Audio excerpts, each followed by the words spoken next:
Right now on the Now KC, we are digging into the death of 18-year-old Michaela Norris, who was last seen at her job in Overland Park on Sunday. She was then reported missing by her parents after she didn't return home.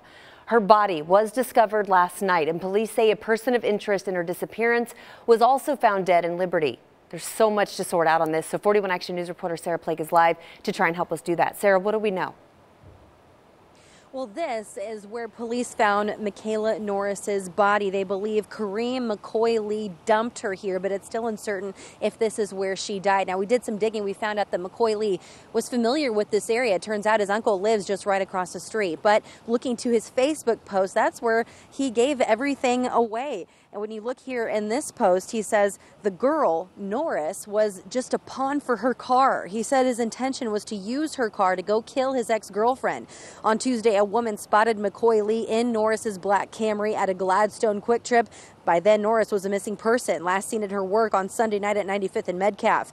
Later on that day in Liberty, police say McCoy Lee was driving on Stewart Road near 152 Highway, shooting at a girl in another car. She veered off the road and crashed but was not hurt. Police found McCoy Lee at that same location behind a strip mall. He'd shot himself in Norris's car. But we still need to figure out for sure how McCoy Lee and Norris ever came into contact.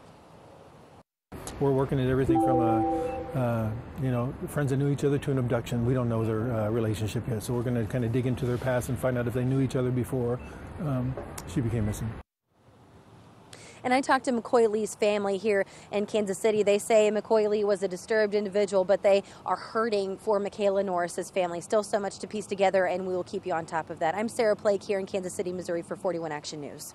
Tragic story. Sarah, thank you for that update. So here's a closer look at the timeline surrounding Michaela Norris's disappearance. She was last seen, as I mentioned, around 8:30 Sunday night at her job at Jack Stack near 95th and Metcalf in Overland Park. Her parents then reported her missing, saying it was unusual for her to disappear. And then last night, Overland Park police contacted the KCPD after receiving information that a missing woman's body was located in the 8300 block of Hillcrest Road.